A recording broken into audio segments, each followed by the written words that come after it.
This is a particularly momentous and interesting time in education nationwide. You've got the whole issue of children, teachers, and systems recovering from a year plus of the COVID pandemic and all the disruptions that came with that. You've got what appear to be pretty serious issues, especially in urban districts, of students losing momentum. And now you have the unprecedented factor of large sums of federal aid coming in. There have been 3 waves of it, and in education jargon known as ESSER, elementary and secondary schools emergency relief. That's what it's called, as part of the American Rescue Plan. The first wave, which was smaller, was used last year almost entirely for paying for all the COVID accommodations that schools made. The second wave is being unrolled now pretty much and is going to various purposes. And the third wave, which is yet to start, is the biggest. Nationwide, I believe it's $129 billion for schools. In Wisconsin, it's over $2 billion for schools. It's a big deal. But how big a deal is it? We are pleased to be joined here by Marguerite Roza, the director of the Edunomics Lab at Georgetown University and a researcher of national importance on education finance issues of a variety of different kinds. She's done extensive work on the effectiveness of school spending, on what's called student-based allocation, and weighted student formulas in which spending or allocations of money to schools is based on the needs of the students they have and the categories they are in. And she was previously a education advisor for the Bill and Melinda Gates Foundation, or whatever it's going to be called going forward, and has done work for the U.S. Department of Education Institute for Educational Studies, and has some Wisconsin ties, including, we were just discussing, a vacation home in Wisconsin.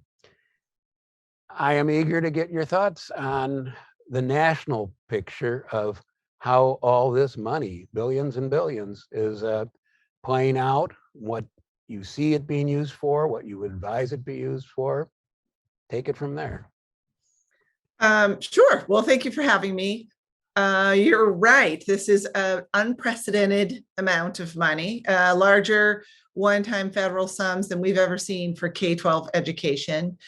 The big bet was that the best way to spend it would be to send it, for the most part, to districts, and to do so in a way that favors poverty. So school districts with more students who are living in poverty got more money per pupil. And it's the closest thing to flexible, fully flexible money that we've ever seen in federal funding before.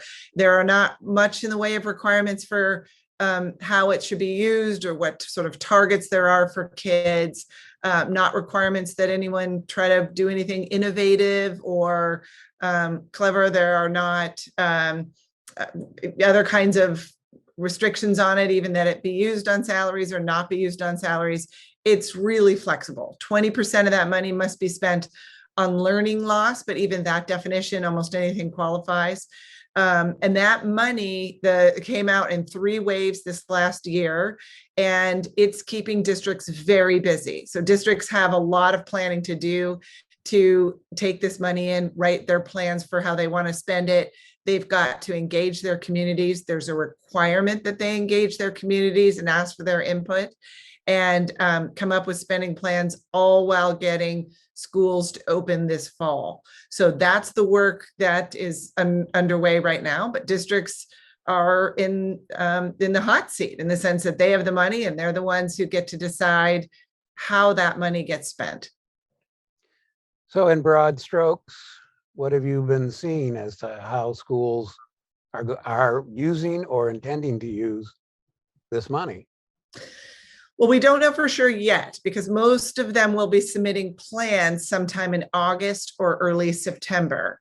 And they have to come up with a plan for it. And like I said, they're required actually by federal law to engage with their community, engage with parents and employees and students and so on.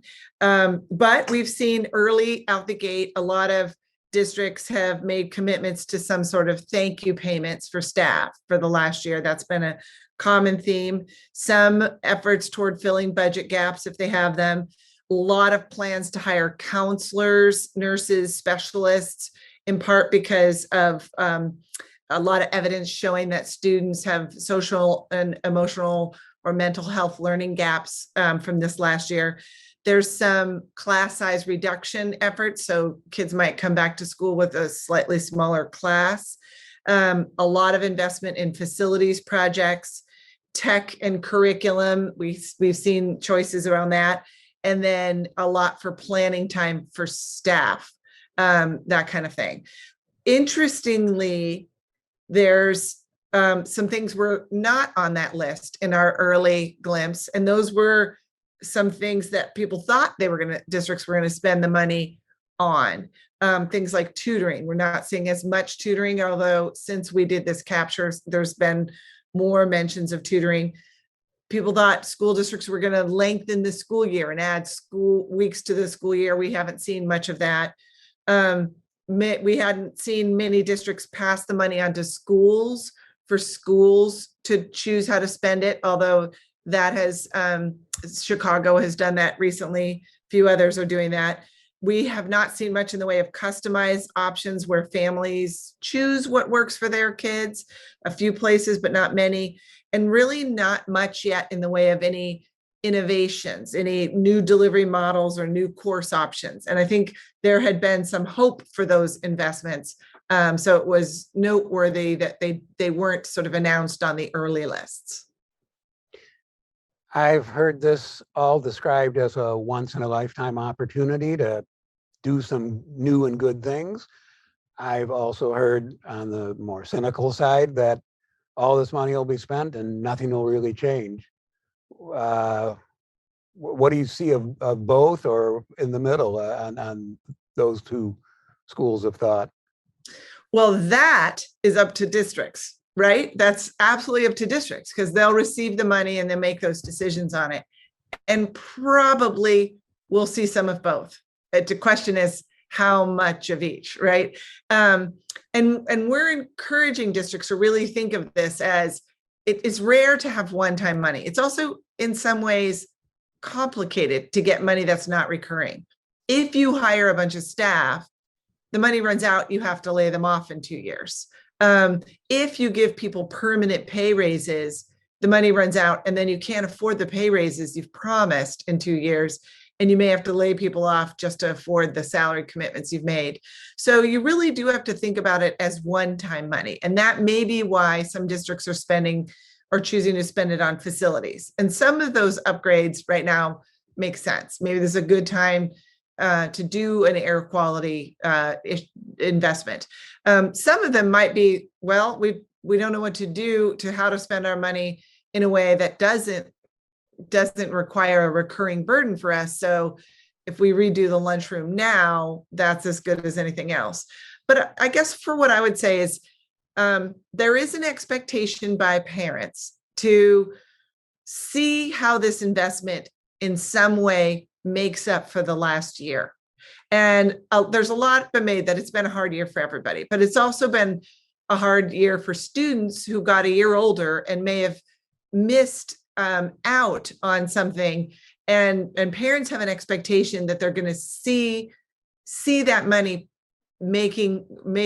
adding value for their students. So if you invest in the gym and that takes 2 or 3 years and your kid is a sophomore in high school, really never benefits from that investment, right? They graduate and never got to use the gym. So we've got to think about how do we honor that promise both to taxpayers and to families to focus on the students and the relief, sort of what is it they need. So if we're having trouble getting kids engaged in school again, do we need to invest in a way that gets them back on the school property, feeling good about school again? Are those activities that happen in August that make families reattach in a way to their school districts? Are we know a lot that kids are really behind in math? Are there tutoring kinds of programs that kids are willing to do? You know, if you say, guess what, we scheduled tutoring for you every day on Tuesday and Thursday, and the kid says, sorry, I want to go to soccer practice, we've got to make these something that families want to do. There are opportunities here to engage families in the relief. So can we provide money to parents to do their part in getting the kids to do free online tutoring programs, or getting them dressed and up and ready at school every day? Because we know that's going to be a lift compared to last year.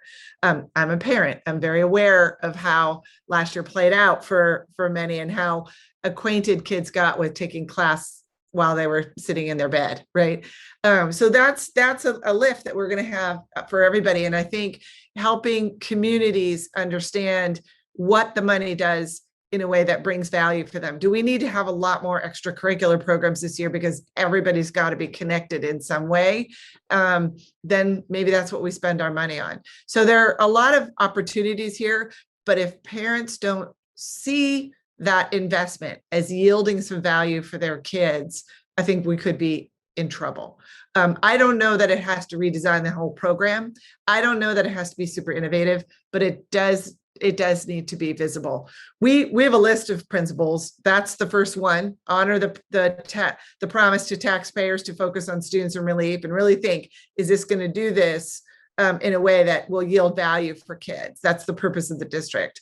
Think about it, commit to a multi-year spending plan. That's the second one. Don't lose track of the fact that this money goes away. If you commit to long-term things and you can't afford them, you may do a whole nother round of hurt in 2 or 3 years. Make sure you've looked at ways to do targeted investments for the kids that need it the most, and make sure you're getting that learning time back if you've lost it. But keep an eye on equity. We've got to equitably apply our funds across schools and be transparent and ensure broad participation. And I think that transparency and participation piece is something that districts can do as a way to ensure there isn't as much second guessing of what they've done.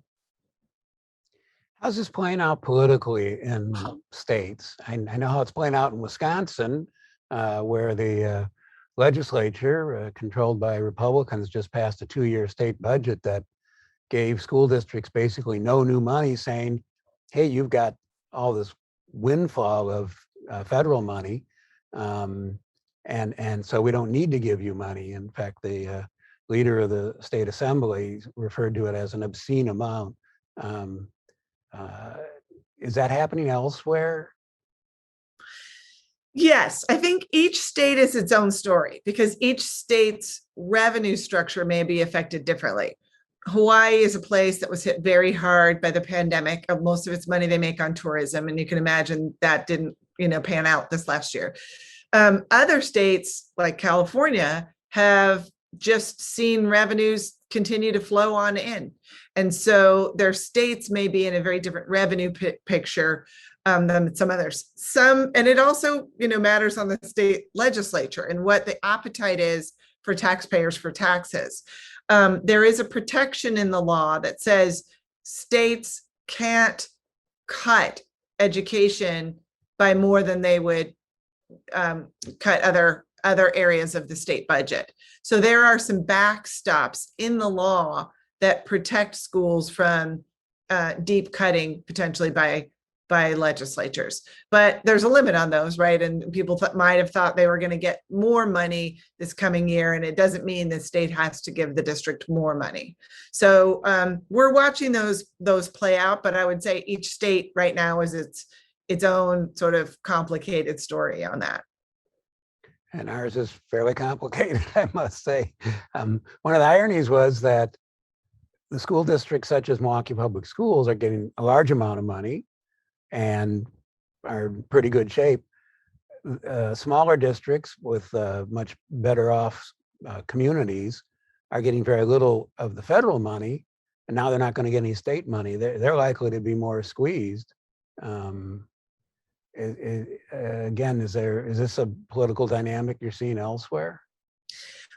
So again, it depends on the state, because the way districts are structured in each state, places like Florida, every district qualified for money because they're very large districts.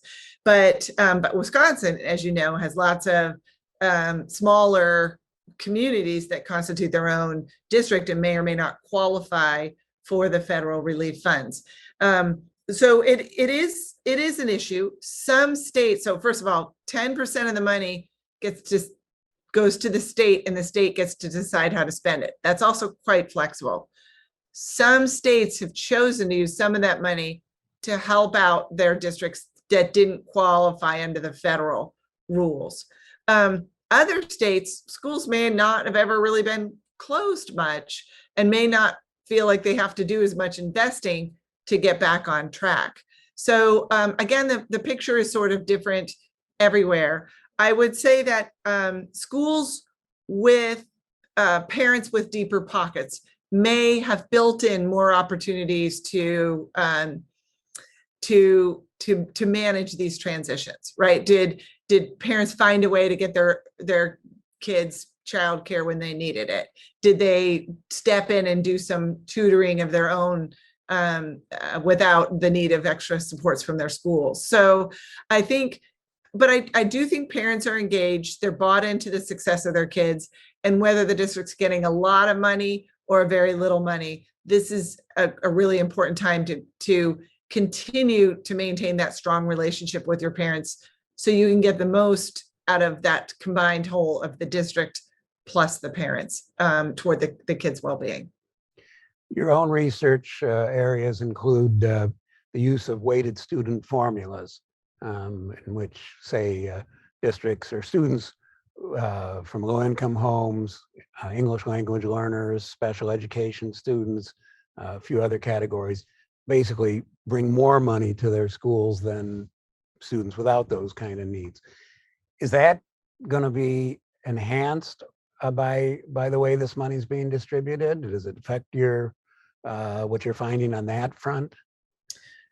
Again, that's up to districts, right? Districts, I can't stress enough that districts get to choose. And so districts will have a board meeting, they will bring their plan, and it will get approved by the board. And before that, they will have had to do a lot of decision-making together with their communities to come up with a plan.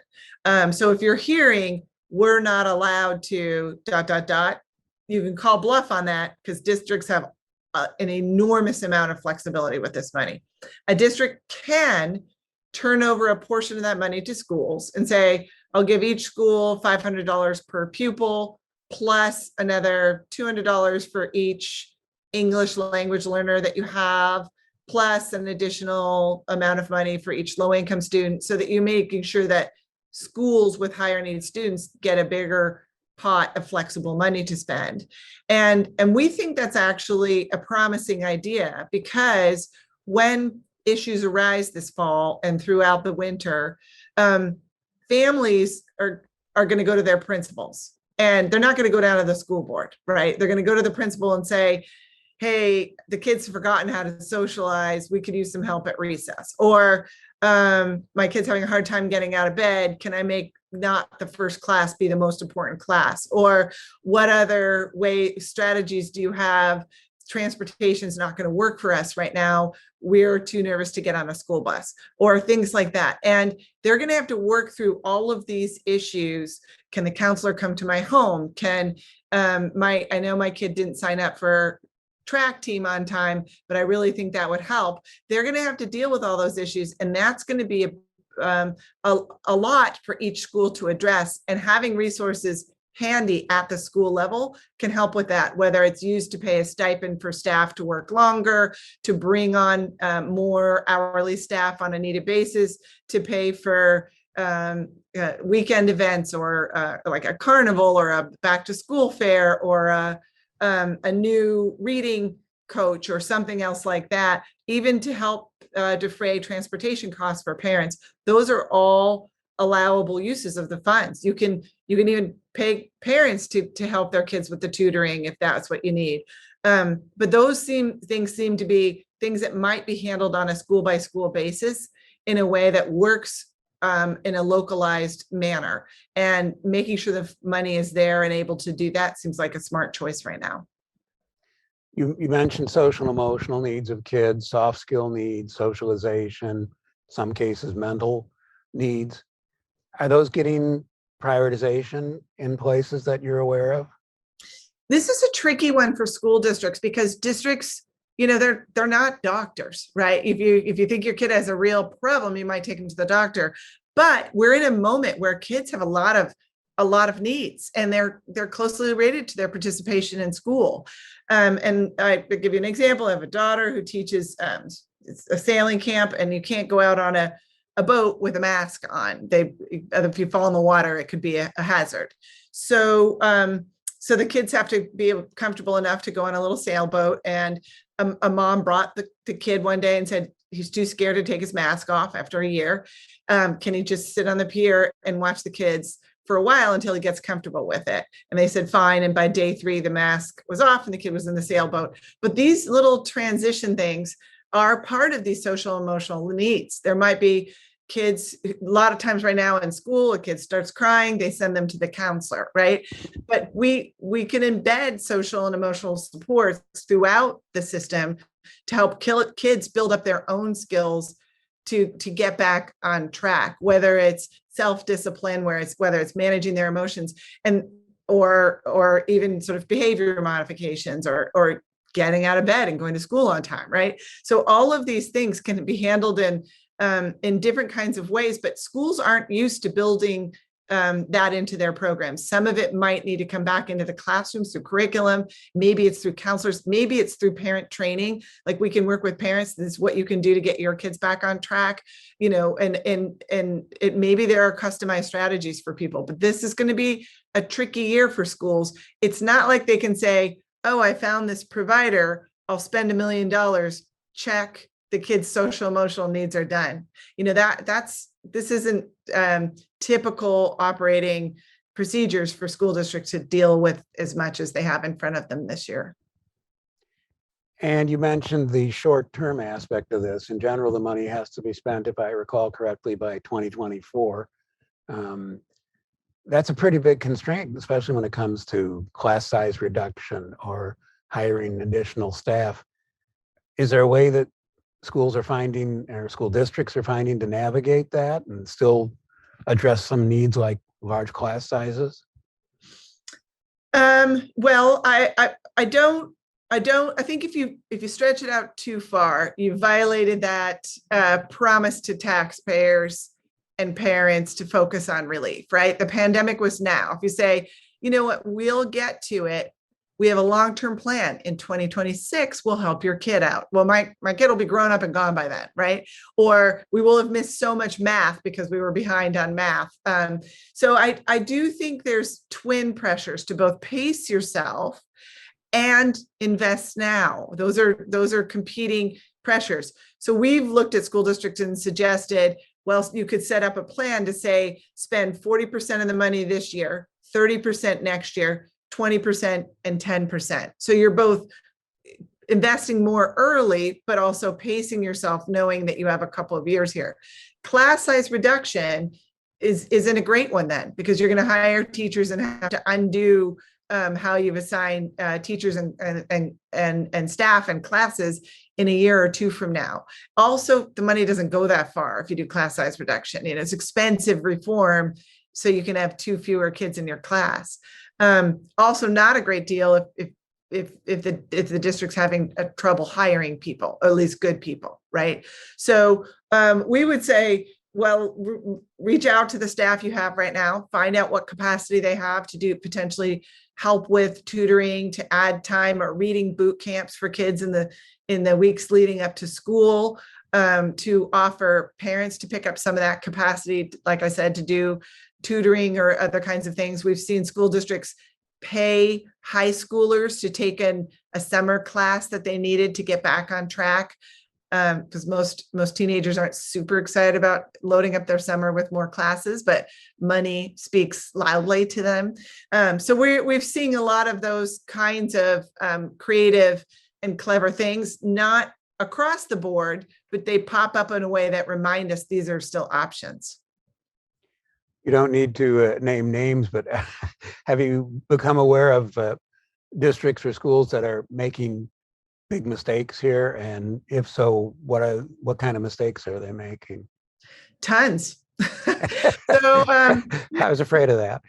Yeah, I think sometimes what we've seen is one classic example is the district says, well, we've been losing enrollment for a long time. This is great. We can use our money to avoid right sizing our school district. Well, you've pushed the problem down 2 years and you haven't really invested money in a way that helps today's kids. So we would say if you're a multi-year declining enrollment situation, you should start to work to right size your organization and keep this money focused on relief. We've seen a lot of districts rush to go contract with a lot of that money. I'm not saying don't do contracting, but I'm saying do it very carefully. There are a lot of vendors in the space right now that see federal money that's unspoken for and may not have a track record of coming through on the commitments that they've made. So be really careful about that. We've seen school districts offer base pay raises to teachers that we know they can't afford in a year or two from now. Teachers are going to be disappointed. They're going to leave, and you may end up doing more harm than good to your labor force. If you do want to do raises and then you should really specifically look at which teachers you need to retain. So whether it's a lot of districts are having trouble retaining special ed teachers, then maybe target your raise in that area, or high school science teachers, then do a targeted raise in that area. But doing raises across the board may not be necessarily needed. We've seen a lot of investments, I think, that will upset parents in the sense that maybe it's a lot more time for teachers to plan, but parents aren't seeing what their kid gets out of that. So there's to be something that yields some benefit for students. We've seen, well, I could go on, but a lot of different kinds of things that are popping up that concern us. Usually, some of them districts didn't see coming, right? They thought this seemed like a good idea. Then it got out there and it was less of a good idea. One of the things you can do as a district is say, here are our ideas. These are our plans. These are the contracts we're thinking of making. These are investments in our facilities we're thinking of making. This is what we think we're going to do that we think will help with our kids' social emotional needs. This is what we think we could do that will help with math. Put it out there and get feedback on it. And you're more likely to see where there may be flaws in the thinking with that. Hiring and retaining teachers, which you mentioned, I'm hearing this from so many schools these days, big, small, public, private, suburban, city, teacher pipeline issues. Do you have advice of how to use this money overall to strengthen the so-called pipeline, the route for people to come into teaching and stay in teaching? I think that's sort of narrow one, but at the same side, one size fits all thinking on that one. I think we talk about teaching as though it's one career, and the labor market for PE teachers and ceramics teachers and kindergarten teachers is very different than the labor market for teachers who teach students with disabilities or high school science teachers. We need to be more nuanced on that. Sometimes we have an oversupply of teachers who are willing to work in an affluent school and not enough who are willing to work in a high needs school. So we need to figure out where specifically we have the shortages and then target our money in a way that addresses those. We generally don't have any difficulty retaining senior teachers. They stick around. The pension systems are too much to walk away from. We have a hard time retaining junior teachers. So should we target our money there? So I think that's an opportunity. I mentioned this is an important time that we could start working with parents. Parents have been more engaged in schooling than we expected. And we've seen some examples of districts doing that and bringing parents on board to work with other parents to serve in the schools in some various capacity. And that ultimately could be another labor force that they can try out and see what part of that they would like to save. But we also saw in Long Beach, California, is a district that is paying its high schoolers to do online tutoring with its elementary students. They use the Khan Academy free platform to do that. So there are a lot of ways to solve that problem than only think I need to expand the entire labor pool. And I think a more nuanced approach is one that will be better at solving the problems in the long run. So let's say it's 4 or 5 years from now, and people are looking back at how this all unfolded and saying, we made good use of that money because fill in the blank.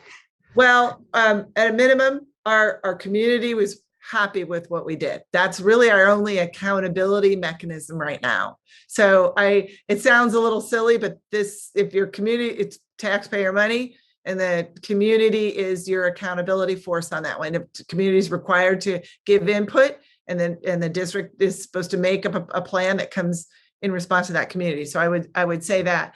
But I would also say that our students were on track to be successful in life. And that means if they had gaps in their math or their reading, we get them back on track. If they're missing classes they need to graduate, we find other classes for them to take so they can be successful in their path after high school. And I think one of my worries is when we switch to talking about money, we stop talking about the kids and we start talking about the schooling inputs, like we bought this many teachers or this many counselors or gave this many raises or added this many planning periods. And we aren't talking about the students anymore. And if we can talk about what the students need to be able to do and what outcomes we have for the students, we're actually more likely to realize the benefits of those same investments. We'll take planning time. If we're going to invest in planning time, toward what end? So that teachers can provide more customized responses to their individual students who need help to get back on track. Well, that's great. But if we just say we just spent money on planning time, parents won't hear what that does for their kids. So I think we'll be successful if our systems remain strong, our students thrive, and ideally, this may be aspirational, if our systems are better set up to serve kids going forward. And we have some things that we need to take care of. I'm a math undergraduate major from college, and I have some issues with our math sequence. I'd like to see us focus a little bit more on classes like finance and probability and data science. And if we could use this opportunity to build out some of those courses, computer science too, we could better serve kids both today and in the long run. Dr. Marguerite Roza, Director of the Edunomics Lab at Georgetown University. I should add a research professor at Georgetown's McCourt School of Public Policy and the leader of the Certificate in Education Finance at Georgetown, and a well-known national expert on this. I greatly thank you for sharing your perspective and keeping an eye on all of this nationally. And I hope we'll check in with you again in the future because this is a really important time. So thank you greatly for your time. I look forward to it, and best of luck to everyone. Thank you. And we will continue with the discussion with some Wisconsin education leaders. So thank you very much. Thank you. We are joined by several important and smart local school officials to talk about the American Rescue Plan money, as it's known in education jargon, the ESSER money, the elementary and secondary schools emergency relief. That's what it stands for, which came in 3 waves, the biggest of which is still going to unfold, but in total comes to well over $2 billion in Wisconsin alone, and 159 billion, I believe it is, nationally. And we wanted to find out at the local level what that means to some of the schools in the Milwaukee area and statewide. We are joined by Dr. Keith Posley, the Superintendent of Milwaukee Public Schools, by John Stellmacher, the Business Manager of Kettle Moraine Schools, west of Milwaukee, and also the just recently completed a 2-year term as President of the Wisconsin Association of School Business Officials, which means he's got a pretty good reading on what's going on statewide, and by Brittany Kinzer, the head of Rocket Ship Schools in Milwaukee, and also the head of Milwaukee Charter School Advocates, the organization or affiliation of charter school leaders in Milwaukee. Let's start with Dr. Posley. The fact of the matter is MPS is getting the biggest share of this money because of its high levels of poverty. And it comes in the 3 waves of the ESSER money. The first, which has pretty much already been spent, was for COVID-related relief last year. The second of which is unfolding in the budget for the coming school year primarily. And the third, which is the biggest, a little over $500 million, is the subject of public meetings currently and upcoming Milwaukee School Board discussion of what they're going to do with that money. So Dr. Posley, what do you see ahead for the use of this money and how effective it can be in helping MPS students? Good morning, Alan, and thank you for having me. It's an honor to be here with my colleagues this morning. I will start by saying on the ESSER 1, the district received like $41 million, and like you said, all of those dollars are being spent already with air quality technology and things of that nature. And then in the ESSER 2, the district received $225 million, in which we rolled into our budget process and worked through the community on ways to spend those dollars. And those dollars has already been encumbered and earmarked. As well now as ESSER 3, that brings us to that $506 million that we are now actively engaged, has completed 5 sessions with our community around ways to spend these dollars. And we have been looking at how we go about doing it. This is going to be, this is something that our children desperately need and our communities desperately need. And we have been working to make sure that we meet those needs for our young people. And we have broken that this funding down into basically 5 areas. And that is looking at technology, accelerating learning, and looking at what we need to do around accelerating learning, as well as health and wellness, looking at what we need to do around health and wellness. And you know that we have a lot of work that needs to happen around facilities. And so facilities is another one of those areas that we've spent our money in, plan to spend our money in. So all of those areas fall into, those 5 areas fall into anything under the umbrella of education. Anything that we do, those anything that we have will fit into those 5 buckets. The money is distributed largely along the lines of Title I recipients and a high poverty district such as MPS. This comes, the ESSER 3 money, the $506 million alone comes to more than $7,000 per student. But in a much better off economically district such as Kettle Moraine, I saw a printout from the Legislative Fiscal Bureau that said it was $172. So that's almost a $7,000 per student difference. What does this money mean in Kettle Moraine, Mr. Stellmacher? And also statewide, how's it going to play out best as you can see? Sure. Thank you, Alan. And again, thank you for the opportunity to be here today. Maybe a place to start would be one of the key tenets of public education is that each of our districts and schools and across the state, we serve all students. And the reality is every student is not the same. And some students require more resources to be put in a position to be successful and to make sure the schools and their communities have the infrastructure needed. But it certainly has been a challenge, I'll just say, educating members of our community because there are differences. Certainly Kettle Moraine is fortunate. We just received some very significant community support about 18 months ago from an operational referendum that passed. And that certainly has put the district in a better financial position to weather the storm of COVID.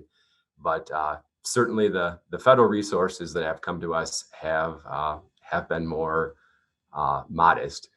But looking across the state, I know the Department of Public Instruction and the legislature have worked with some of the set aside dollars, both for the second package, ESSER 2, and the third ARP, to try to bring all districts up to a certain minimum level of funds. Because while we recognize that COVID impacts communities and students differently, there are some expenses associated with educating students during a pandemic, which frankly in many ways has been much more challenging and expensive. But Kettle Moraine did receive smaller initial dollar amounts, and again, pending some of the data that the Department of Public Instruction is collecting now, we do anticipate that we'll see some additional dollars, as will about, I think it's 150 or 170 districts across the state that would have received less dollars under the title basis of the formula. And what's Kettle Moraine going to use the money for? So it's that's been a fun topic for the summer. Our leadership team has been talking and engaged in a number of ways. First and foremost, we did spend about $1.6 million, an additional $1.6 million this past year in order to serve kids in the instructional format that they or their families preferred, either medically or instructionally they needed. That was something that our community had expected, and we wanted to make sure that we met parents' expectations. So that's a significant amount of the initial dollars that we spent this past year. The leadership team currently right now is looking at creating a metric in which we will evaluate our current and future needs. The district has a strategic planning session with the community coming up in early October, and we're looking to make sure that the investments we make not only ensure equity amongst all of our students, but since these are one-time funds, we want to be very deliberate that the investments we are making are either one-time costs or that we have a plan for the future in terms of how we're able to sustain those programs or positions once the funds are gone. The other thing, if I think about my WASBO colleagues and some of the discussions we've had regionally and statewide, certainly best fiscal practice would be trying to align one-time revenue with one-time expenditures. And I think a big focus in some of the planning has been looking at where can we make both infrastructure or professional development investments where that will either have long-term savings or potentially some additional revenue, either in the form of more students, community partnerships, so that the historic investment, I'll say, that the federal government is making in education right now impacts kids not only next year, but also deep into the future. The rocket ship schools are charter schools, which means they operate rather independent of reporting to a school board, but they are open to any child. Every child is publicly funded. And Rocket Ship has two schools in Milwaukee, one on the south side, one on the north side, going back, I should have looked this up, I believe 8 or 9 years, and currently with about 700 to 800 students between the two of them. Brittany Kinzer, Rocket Ship is getting, the charter schools are eligible to get this money. Mm-hmm. Private schools were eligible to get some of the money, the ESSER 1, and I think some of the ESSER 2 and some other funds. But from the standpoint of Rocket Ship and other charter schools, Rocket Ship's getting about $3.7 million, which comes to about $5,000 per student. How important is this money and what are you going to use it for? So first, thank you, Alan, for inviting me. It's an honor to be here with you and Dr. Posley and John. So at Rocket Ship Public Schools, we have over 80% of our students who are low income. At our Southside campus, 90% are Latinx, and at our Northside campus, over 90% are Black. These funds will make an incredible difference in how we can respond to the learning loss due to COVID-19, which has disproportionately impacted our low-income students of color. This money has shown us what we can do if the funding were adequate for our public charter schools to best meet the needs of our students and families by having a mental health professional in every school, providing high quality small group interventions to every student in literacy and math daily. And so how are we going to spend the money? We are committed to spending these one-time funds in a very smart way. Though I'm incredibly proud of our distance learning program and on-campus instruction in this spring, we did see learning loss in our data. Therefore, we're being very strategic in how we're going to use these one-time funds to make a difference in the year ahead. So we're going to use the money in two ways. We're going to use the funds to support more tutoring and more small group interventions. We're hiring additional interventionists. We're investing in high quality professional development for all our staff, leaders, and teachers to address the unfinished learning and the learning loss. Our teachers and staff need to be trained in how to effectively lead interventions for it to work. And we know, because we already do this in our model, that this tutoring does work. And then the second way that we're going to invest the money is in mental health supports and additional and a social worker. So we're going to expand our whole school in targeted social emotional learning. And then we're also going to increase our trauma-informed care for all of our students. Like I said, we hired a social worker. We're going to increase therapy with St. A's. We're going to have more small group social emotional learning, such as like our small groups for our boys. Because we know during the pandemic, many of our students stopped logging in online and we couldn't get in touch with them or their families, which was obviously very concerning. Our Northside principal went door to door on Tuesday evenings to find our students and their families, whether it was at grandparents' house, their auntie's house, their friends' homes, or their previous addresses. So we know from this past year, we're going to need additional mental health supports to meet the needs of our students. Sadly, some of our students have lost their parents have lost their jobs, and the additional moving around. So we are very grateful for this one-time funding. Dr. Posley, 20% of the ESSER 3 money needs to be spent specifically on helping students recover. And in a budget document from several months ago from your team, there was commitments to raise student performance scores by specific increments. I believe 5% more students in reading, math, and some other subjects. How are you going to use that 20%, and how effective do you think it can be, especially with the constraints already mentioned of it being short-term money? You know, it needs to be spent within 3 years.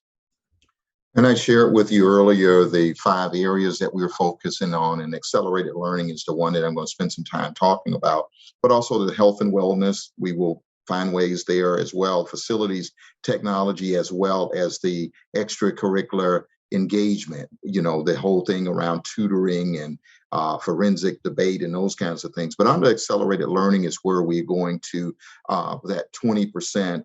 And that's direct educational services that we are going to apply. We're looking at this whole thing around a textbook adoption. We have new textbook materials that's coming in this year, as well as high quality instructional materials that that our staff will need to work with our young people, things that young people will be able to take home, and being able to have a Chromebook at home and a Chromebook at a school so that we can keep plugged in on what needs to happen. Looking at this whole thing around professional development, looking at professional development for our staff through the technology pieces, as well as the new textbook adoption, as well as all of the things that we have learned new that we're going to bring together this school year with things that we have done in the past, as well as providing professional development for our families, because we find out that we needed to provide professional development in a virtual platform for our families. There were so many of our parents that were plugged in on supporting and working with their young person.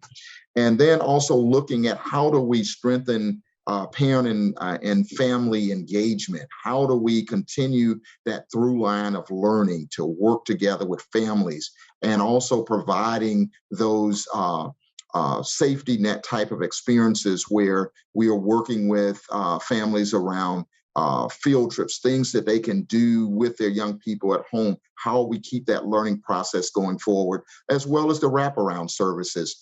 How does that happen in the wraparound, the before and after school, the tutoring that needs to take place, looking at how we bring in tutors to be there with our students on a daily basis. And some of the things that we've learned through the listening sessions, we have community groups want to come in to support our young people through tutoring, pen pals, working with them with reading and mathematics and things of this nature. So looking at all of those kinds of things, and we have a litany of different other topics that we're going to go through to be able to accelerate learning.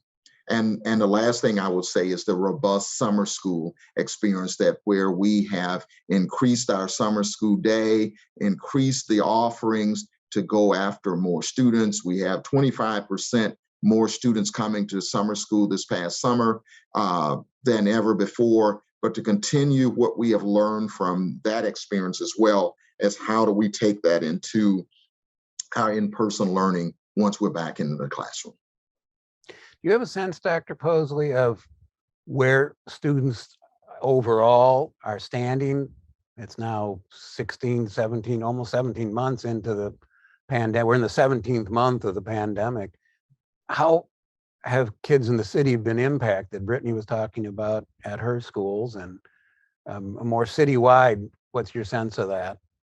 Well, you know, the pandemic has put pressure on all of us. And we have unfinished learning that we are working on with our young people. We were able to tease those data points out through statewide tests that have been taken this year, as well as classroom-based assessments. And one of the things, I just left the meeting this morning looking at classroom-based assessments. How do we have universal classroom-based assessments that will tease out and work on so we can identify unfinished learning, so that we can work and build those safety nets around our young people to make sure that we close those learning gaps. The state budget, I suspect that might, just those two words might make all of you wince, was not very kind to schools. The revenue cap was kept flat. The non-public schools didn't do very well. And one of the reasons given by Republican legislative leaders was because of this couple $2 billion influx of federal money. How does this money affect your overall financial picture? And if you balance up the two things, the state budget and the ESSER money, what shape are your districts in? Let's start with John. So it certainly was an interesting spring and summer process with the budget. And it is a challenge because if I look at the business officials across the state, we're of course focused on the current year or budget we're serving students, but we're also looking to the future.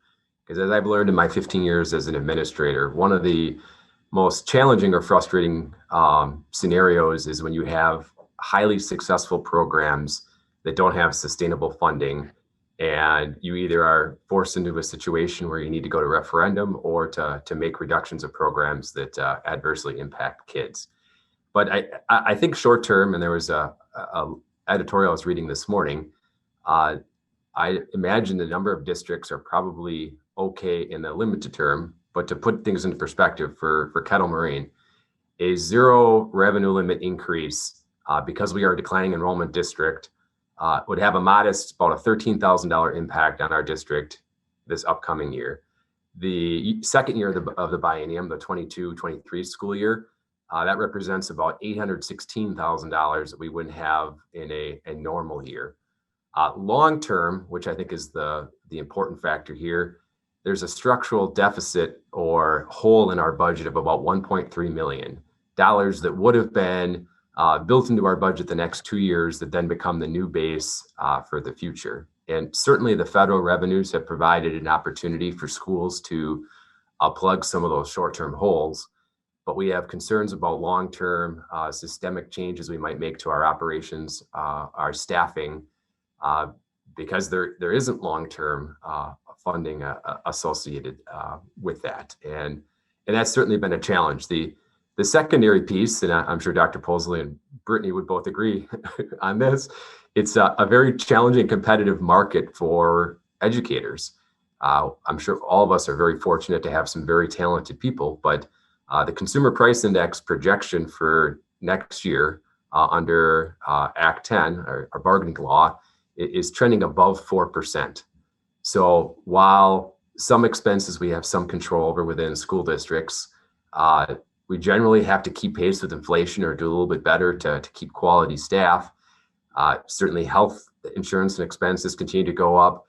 Our transportation costs and our utility costs, both are not immune from inflation, continue to go up. So there's going to be a structural imbalance, if not immediately, certainly in the future for many of the districts across the state. And as I mentioned before, and I noticed that Dr. Posley and Brittany and I have all used the word one time about 50 times in this interview thus far. Again, emphasizing that as we look at those funds, we're trying to be strategic because we realize in order to successfully advocate for more funds in the next state budget, there's going to need to be accountability for how we're using this historic pot of money now. And we certainly want to do that in a way that meets the needs of students now, while at the same time are strategically putting us in a position for the future where we're not in a huge deficit or hole to dig out of 2 years from now. And the state budget certainly makes that work much more difficult, just because something that we maybe can afford, again, next year might not be something that we can necessarily sustain long-term for meeting the needs of our students. Brittany Kinzer, balancing general funds, what you expect, and the ESSER money. How's Rocket Ship doing in the total financial picture? So I do want to say that no matter our budget, we do everything we can with the resources we have to meet the needs of our students. And I'm proud of the fact that many of the programs we're already investing in, they're already present in our schools. We're just ramping them up and bolstering them. Having additional funds, the one-time funding, shows what would be possible if the funding we received matched the high needs of our students. The size of this investment in our schools is significant and shows really what's possible with additional infusion of money. As we know, COVID has really laid bare the existing inequities. We already do trauma-informed care and interventions to meet the needs of our students. This infusion is going to help us to respond to the disproportionate impacts on Black and Brown students and families. But our schools, serving low-income students will need more funding to best serve our communities. It was already hard to do to address these inequities before. And as we all know, Milwaukee has the largest race-based achievement gap in the country. So additional funding is very important to make sure that we can continue to serve our students. Dr. Posley, what do you see ahead for MPS finances? You've got an additional element, the basic state aid, property taxes and such, the ESSER money. You also have referendum money coming in for the first time, based on what was passed a little over a year ago. What do you see ahead for MPS financially? Yes, I'm very grateful for the referendum that was successful. And it has also helped us to move forward to where we need to be with our young people. But we still, I see in the forecast, things that I'm really concerned about. Still, with that being out there, we still need dollars for to make sure that we can meet the needs of our English language learners, as well as students with disabilities, to get that up to 50%. Like the last school year, we were at 28.21% and reimbursement piece there. But looking at how do we get there with this whole thing around unfinished learning and making those kinds of things happen. But it's costly to run a program for International Baccalaureate, as well as AP, as well as the Montessori programs, the language immersion programs that we offer, bilingual education, the arts, and then you Project Lead the Way, STEM, and all of those type of things cost a great deal of money to move forward. And that's coupled with the transportation costs in a large urban city. We basically spend a little over $65 million on transportation alone. And that's when we had 2-tier busing. But this upcoming school year, we'll be coming with 3-tier busing due to the pandemic as well. With the pandemic, we may even have to spread out even a little further because of the social distancing that's in play. So it's all of those things that, that keep moving the needle when it comes to making sure that we have the appropriate amount of funding to make sure that we can meet the academic needs of all of our scholars. The lion's share of the money coming through ESSER is going towards health-related costs, facility improvements. All three of you, and we'll start this time with Brittany, how confident are you that you can provide healthy facilities going forward, facilities that are safe for staff and children in terms of COVID and everything else? MPS, I believe, is already committed to spending more than $150 million on improvements related to ventilation and similar costs. Let's start with Brittany. Healthy facilities, how you doing? Alan, my internet cut out. I'm not sure if it cuts out when I'm talking or not, but I heard you ask about the facilities and how our facilities. Yeah. Right. Okay. I could see you talking, but I couldn't hear you. So we did last year, we upgraded both of our facilities to make sure that we could have clean air. And we do have air filtration, new air filtration systems in both of our schools. So, because we did bring students back last year. So I'm feeling confident that we have safe buildings for our students and the families and our staff. We will be looking to possibly update some different things at our North Side School because it is an older building, but we are looking into that right now. We're getting quotes specifically for our windows. And John.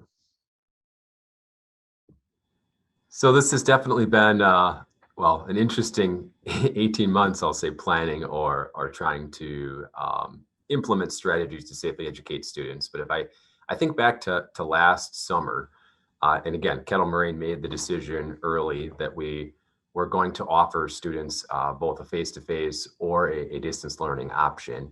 And I think about our team and our administrators and our teaching staff and support staff that all pulled together. We invested a tremendous amount of money last year in PPE and plexiglass, in rethinking how we utilize classroom furniture. We hired additional staff to be able to spread out our students more and significantly decrease our class sizes. Everything from normal custodial operations and spraying and how we would sanitize things changed to how we serve and have students eat lunch. Certainly, I have 2 small children myself, and it definitely was different for them going into a cafeteria where you might have plexiglass in between your friends or some of the other learners. But we've tried to, as much as possible, preserve that a normal educational experience that kids can be enthusiastic about. One of the reasons I am an educator is just to see how that enthusiasm when kids are engaged and they want to be there to learn with their friends. So as we look ahead for the next year, our leadership team and our community is having a debate right now about what would be appropriate measures to retain from the previous year that we continue to implement. What have we learned from COVID that in the past year that we want to keep long-term that helps keep our students healthy? As we all know, the more engaged and the more we can eliminate disruptions to high quality instruction puts all of our kids in a better position to be successful. So I imagine our cleaning protocols will remain enhanced. Like rocket ship, we changed how we operated our HVAC systems, bringing in more outside air and the airflow. And all these things aren't necessarily unique to the pandemic, but might help improve that learning environment for kids long term as well. Dr. Posley, both parents and staff, and specifically the teachers union, have been strong advocates for healthy facilities. How are you doing, and can you keep those constituencies happy? And I think those constituents has really made us a better organization. And we have truly been working to make sure that we meet all of those needs. We have one of the things that I will truly say that air quality, we started out with that has just been paramount because we have a lot of old buildings. And one of the things that we started out with doing is making sure that all of our classrooms had HEPA filters placed in over 7,000 classrooms and common spaces throughout the district. We beefed up on our cleaning, at cleaning around the clock, making sure that cleaning is going on. We make sure that we had spent over $4 million on PPE just to make sure that we had the masks, the face shields, all of the barriers that's needed, plexiglass barriers that's needed to make sure that our students are safe and families, as well as our staff, is safe, as well as the social distancing. In some of our schools, we have large numbers of students. So working to make sure that the social distancing is in place. But looking at the money that has been spent, and when you just talk about air quality alone, we've spent over $183 million on just air quality, trying to get all of those HVAC systems up to speed and making sure that our windows are optimal and being able to open. This other thing around making sure that we have upgraded our plumbing system to so that it's no touch type of bubbles or water fountains for young people. And that leads into other interior type of upgrades and things of that nature that needs to be made. And we're in the process of making sure that those things are happening throughout the district. And it's a large scale. We're talking about a number of buildings. We have 158 schools that we are responsible for to making sure that happen, and interfacing and working with building communities of 158 school communities around what the needs are. But we feel really good about where we are right now, and we are ready to move forward for a successful academic school year. Thanks to all of our constituents that has gave us feedback on any number of different issues, and we've been working through that and making sure that we are continuing to wear our masks. Last question. I've read people who say the ESSER money, the American Rescue Plan money, is a once-in-a-lifetime opportunity to make things better for students and to get better outcomes. I also know people who say nothing's going to change. It'll just be squandered. The status quo will remain. Where do each of you come down?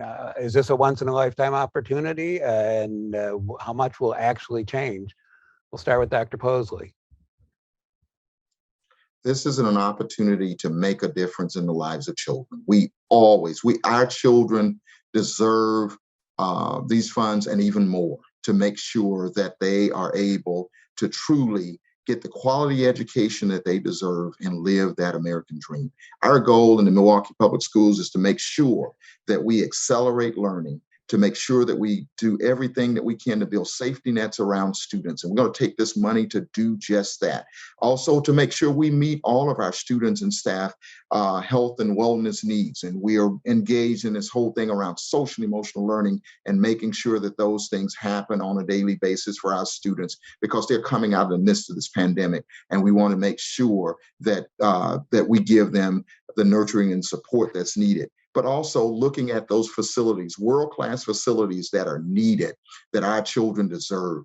And we're trying to bring it up to speed, up to code, and all of those areas, to make sure that we have HVAC systems that can fill and use a MERV 13 filter, just like the CDC guidelines require. And also this whole thing around technology. We've learned so much from technology, making sure that we do not have this digital divide in the city of Milwaukee, in this great state of Wisconsin, to make sure the connectivity is in place for all of our children and they have those same tools, Chromebooks, iPads, and things of that nature, and be able to facilitate learning that way. And the last piece is to make sure that that extracurricular engagement, they have not been able to be around their peers, making sure that they can be on the debate team, the forensics team, sports, football, basketball, you name it, all of those wonderful things that made a rounded education for each of us that you see on this screen, and as far as our listeners as well. So we want to make sure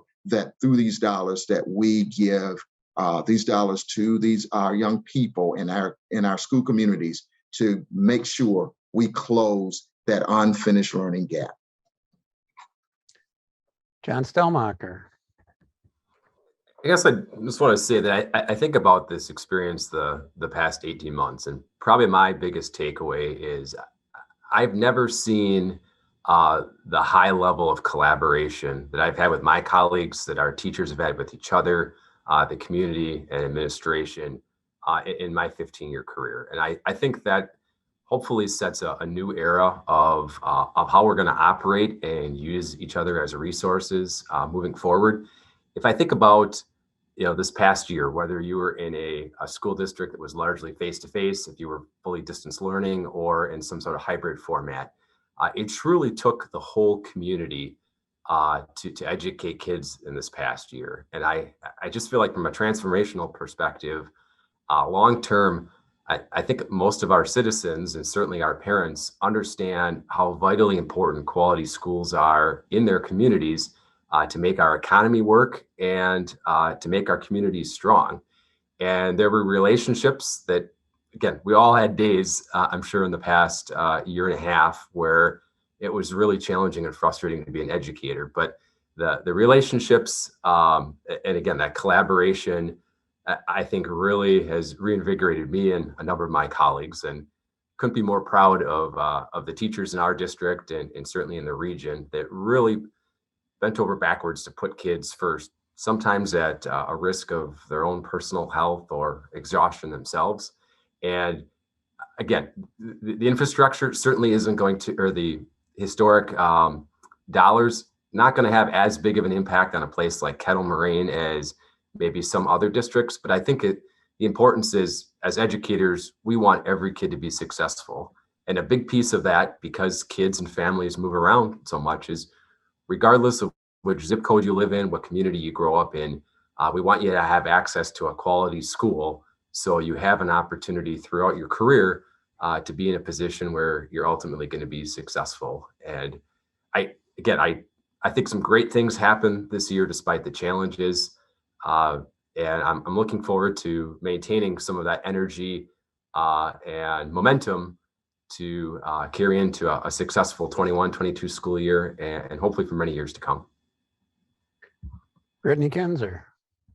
All right, thank you. So like I had said, we are committed to spending this money in a very, in a smart way, with increased tutoring and social emotional support for our students and our families. The size of this investment in our schools is significant, right? And shows what's possible with additional infusion of money. It's going to help us, respond to the needs of our students, but we know that we need additional money going forward to continue to serve our students and families of color who are living, in low income areas. And so I hope that we can continue to maybe work together, even as I'm hearing, John and Dr. Posley speak. I think that working together more often and coming together to talk about the needs of our students and their families and our staff, we have way more in common than we don't. And I think if we could come together more often to discuss the needs of our communities, I think that's what would be best, and to continue to have more funding for our communities who need it the most.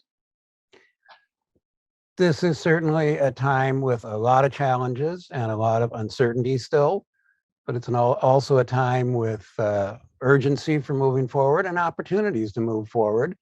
I want to thank the three of you for joining us and sharing your perspective, particularly on how to handle this influx of federal money, the ESSER money, but also your overall picture. So Dr. Keith Bosley of Milwaukee Public Schools, Brittany Kinzer of Rocket Ship Schools, John Stellmacher of Kettle Moraine and the Wisconsin Association of School Board Officials. I greatly appreciate your spending time with us. I wish all of you and all of your colleagues a great school year ahead, because I don't want to upset you, but it's coming at us pretty fast. So I hope it's a year with lots of accomplishment and good things. Thank you. Thank you very much, Alan. Thank you, Thank Brittany. you. Thank you, Dr. Posley. Thank you all.